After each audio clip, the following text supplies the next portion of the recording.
اب تاریخ میں بیان ہوا کہ ان لوگوں کے رشتے آئے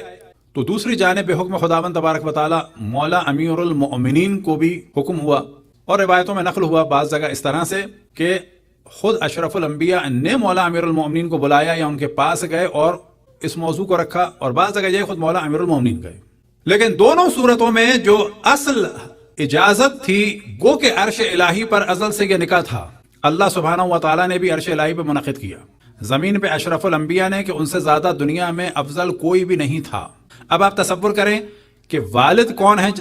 جناب سیدہ کہ اشرف الانبیاء، کائنات میں اللہ سبحانہ و تعالیٰ کے بعد سب سے بلند مقام پر نکاح کن کا ہو رہا ہے کہ جو اشرف الانبیاء کے بعد دو عظیم ترین ہستیاں ہیں، لیکن ان کے لیے بھی حکم کیا ہے کہ جس شریعت کے ساتھ مبعوث ہوئے اشرف الانبیاء اس پر عمل کرنا ہے۔ جب مولا امیر المؤمنین نے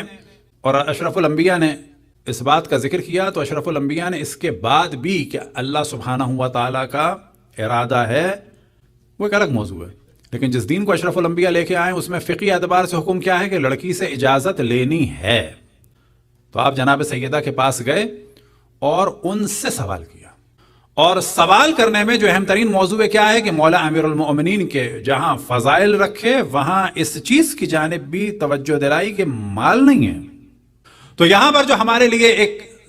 حکم ہے کہ جو پہلے انڈیا پاکستان پہ اس پہ عمل نہیں ہوتا تھا کہ زبردستی لڑکیوں کی شادی کرائی جا رہی ہے یا زبردستی لڑکوں کی شادی کرائی جا رہی ہے، تعلیمات اسلامی کے خلاف تھا یہ۔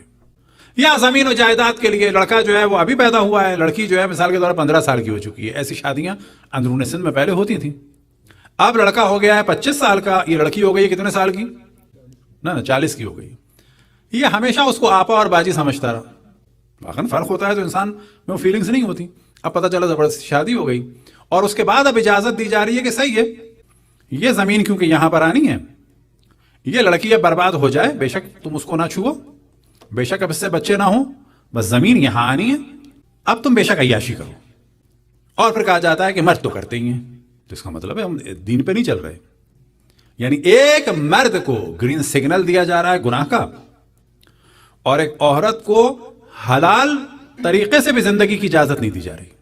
یہ وہ کلچر تھا جو اتفاق سے دنیا میں چلتا تھا، خصوصاً انڈیا پاکستان میں بعض جگہ یہ ہوتا تھا۔ لیکن اسلام کیا ہے؟ نہ لڑکے پہ زبردستی کی جا سکتی ہے، لڑکی پہ زبردستی کی جا سکتی ہے۔ اجازت کے معنی ہی یہی ہوتے ہیں کہ ان کے پاس اختیار ہو ہاں کا بھی اور نہ کا بھی، نہ یہ کہ جی بات پکی کر لی بڑوں نے اور پھر جب لڑکی کا انٹرسٹ ہو گیا بالآخر اس لڑکے سے، یہ جو ہمارے خاندانوں میں ہوتا تھا یہ پہلے کہ جی اس سے منگنی ہو گئی، اب لڑکی جو ہے وہ ہو گئی، اب پتا چلا جی دادا کے بھائی کا دادا سے اختلاف ہوا تو بوڑھوں نے یہ والی شادی بھی ختم کر دی۔ اب اس دوران ایک اور دادا کی بہن نے محبت دکھائی تو ان کے پوتے کے ساتھ کر دی، یعنی لڑکی نہ ہو گئی مویشی ہو گئی۔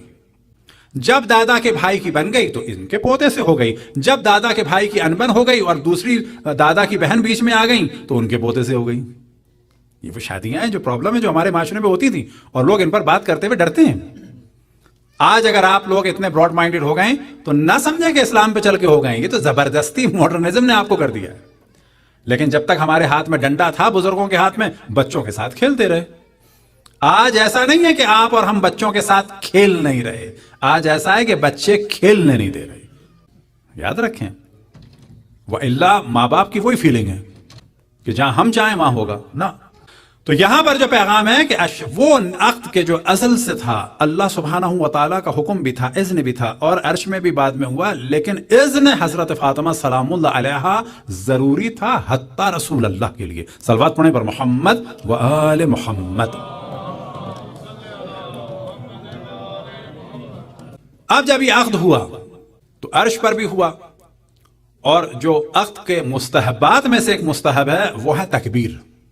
کہ جب لڑکی کو رخصت کیا جائے تو یہ ہمارے مستحبات میں سے کہ تکبیر کی ندائیں بلند ہوں۔ اب وہ چاہے صورت میں ہو کہ ایک آدمی کہہ رہا ہو نعرہ تکبیر، سب کہہ رہے ہوں یا رسول اللہ،